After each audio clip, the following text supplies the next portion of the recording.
45 की है, जाली पार्लियामेंट है, ये आइन पास नहीं कर सकती थी। मैं तो सिर्फ आइनी और कानूनी नुक्ते नज़र से भी देखूं, मैं कहता हूँ बड़ी फरिश्तों की पार्लियामेंट है। ये सारे एक एक वोट जीत के आए हैं, मैंडेट के साथ आए हैं। फिर भी कुछ असूल हैं, और वो असूल इस वजह से आइनी किताबों में पढ़ाए जाते हैं कि उनके पीछे एक तारीख़ है, और वो तारीख़ हिटलर की है। अब हिटलर का क्या ताल्लुक जी 27वीं तरमीम से? हिटलर कोई डिक्टेटर नहीं था, हिटलर इलेक्शन जीत के आया था। लेकिन जब वो इलेक्शन जीत के आया तो उसके आइन में भी ये मौजूद थी कि 2/3 अक्सरियत से आइन को तब्दील किया जा सकता है। उसने सबसे पहले उसी आइनी जो क्लॉज था उसमें तरमीम करके कहा कि आज के बाद से आइनी तरमीम हिटलर की काबीना कर सकती है, और उसके बाद एक और इनेबलिंग एक्ट पास किया जिसमें कहा कि हिटलर खुद उस आइन को तब्दील कर सकता है। और उसके बाद उसकी जो डिक्टेटरशिप शुरू हुई वो उसके बाद शुरू हुई, क्योंकि कोई कोर्ट ऐसी नहीं थी उस मुल्क के अंदर जो उसके सामने खड़ी हो सकती थी। हमारा भी तो यही मसला है, और तभी ये जो आइन का जो बुनियादी ढांचा है, ये आर्ग्यूमेंट है कि हम सबसे सुनते हैं आइन का बुनियादी ढांचा। देखिए ये 3 असूलों पे खड़ा है। पहला असूल है उसका लेक्सिकल मीनिंग, उसका डिक्शनरी मीनिंग, कि ये ताकत आपको अमेंडमेंट के लिए दी गई है। अमेंडमेंट में ये तो हो सकता है ये नीले रंग की जगह लाल रंग कर दिया जाए, इसको पीला रंग कर दिया जाए, लेकिन इसको आग नहीं लगाई जा सकती, वो रिपील हो जाएगा, वो अमेंडमेंट नहीं रहेगा। नंबर 2, मखलूक कभी खालिक के ऊपर जो है वो नहीं आ सकती, उसके ऊपर उसको सबसर्विएंट नहीं कर सकती। हम सबको अल्लाह ताला ने बनाया है, हम अल्लाह ताला की इबादत करते हैं। इसी तरह जिस आइन के ज़रिए पार्लियामेंट को बनाया गया, क्योंकि वो तो कॉन्स्टिट्यूएंट असेंबली थी जो 1969 के LFO के तहत बनी थी, उनका तो मैंडेट था कि आइन बनाओ। जिस आइन के तहत पार्लियामेंट को बनाया गया, उसने उस आइन के साथ इतना बड़ा फ्रॉड कैसे कर दिया।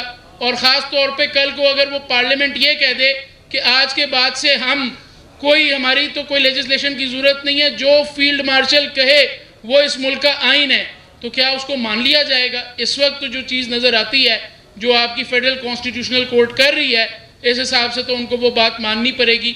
बिल्कुल इसी तरह जैसे हिटलर ने इनेबलिंग एक्ट के ज़रिए अमेंडिंग पावर ली थी, इस पार्लियामेंट ने भी ये लोगों की नज़रों से चला गया। हम FCC के ऊपर बात करते हैं, हम सुप्रीम कोर्ट की जुरिसडिक्शन को वापस लेने पे बात करते हैं, हम इस चीज़ पे बात नहीं कर रहे कि उन्होंने एक नया सब क्लॉज भी डाल दिया है कि आइंदा के बाद किसी अमेंडमेंट की पावर को चैलेंज नहीं किया जा सकता। और अब हम सुन रहे हैं कि 28वीं तरमीम में वो सूबों से जो कंसेंट की पावर है 239 के अंदर, वो वापस लेके नए सूबे बनाने लगे हैं।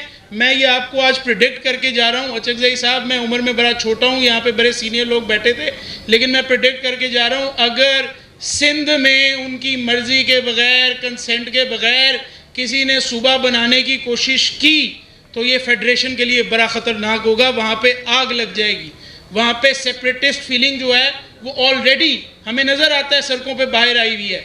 आप खुदारा इस चीज़ को इस तरफ ना लेके जाएं, जिन लोगों को लोग मैंडेट दे रहे हैं उनको चलाने दें। और मैं सिर्फ आखिरी बात, मैं माज़रत चाहता हूँ, मैंने ज़्यादा टाइम लिया, लेकिन मेरे ख्याल में अगर ये कोई रिवर्सल होना है तो ये रिवर्सल पार्लियामान से नहीं आ सकता। इसके 2 ही तरीके हैं, या तो स्ट्रीट मूवमेंट है जिसके एक्सपर्ट आप हैं, या फिर FCC कर नहीं सकती क्योंकि वो तो खुद इस अमेंडमेंट की मखलूक है। और दुनिया भर का असूल ये है कि अगर किसी स्टैचूट, किसी कानून आइन साजी के ज़रिए कोई अदालत बनती है तो वो उसको जज नहीं कर सकती।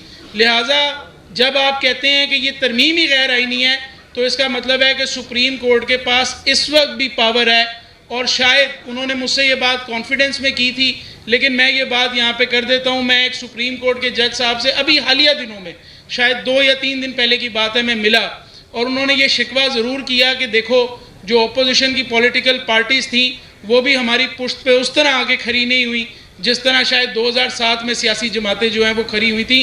अचकज़ई साहब, मैं सिर्फ इस राय के साथ जो आपने मांगी थी वो करके इख्तिताम करता हूँ अपनी बात का, कि FCC को टारगेट किया जाए, उसके सामने मुजाहिरा भी किया जाए, उनके जजेस को कॉल आउट भी किया जाए। सिंध से जो जज गए उनके पास 30 इलेक्शन पिटिशंस थी, कानून कहता है 180 दिन में डिसाइड करनी है, 30 में से उन्होंने एक डिसाइड नहीं की, एक इलेक्शन पिटिशन उन्होंने डिसाइड नहीं की 2 साल के अंदर, और अब वो FCC के जज लग गए हैं। तो आप ये FCC जो कोर्ट बनाई है, इनके ऊपर प्रेशर आएगा, ये ऑलरेडी प्रेशर में है, इनका एहतसाब करें और सुप्रीम कोर्ट की पुष्ट पे खड़े हों। अगर कोई रिवर्सल होगा तो वहाँ से ही होगा। बहुत शुक्रिया, थैंक यू वेरी मच। बहुत शुक्रिया।